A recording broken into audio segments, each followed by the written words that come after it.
Hello guys, আসসালামু আলাইকুম। Guys, eagle একটি খুব সুন্দর পাখি। ঈগলের সৌন্দর্য ততক্ষণই থাকে যতক্ষণ ঈগল কারো ক্ষতি না করে। ঈগল যখন কোনো মুরগির থেকে তার বাচ্চাকে ছিনিয়ে নিয়ে যায়, তখন মুরগির মনে ঈগলের প্রতি সৌন্দর্য এবং ভালোবাসা আর থাকে না।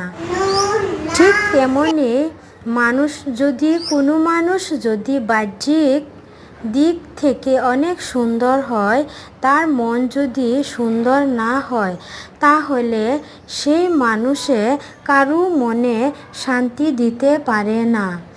মানুষের বাহ্যিক রূপের থেকেও তার মনটা সুন্দর হলে সেই মানুষের দ্বারা কারো মনে শান্তি পাওয়া যায়।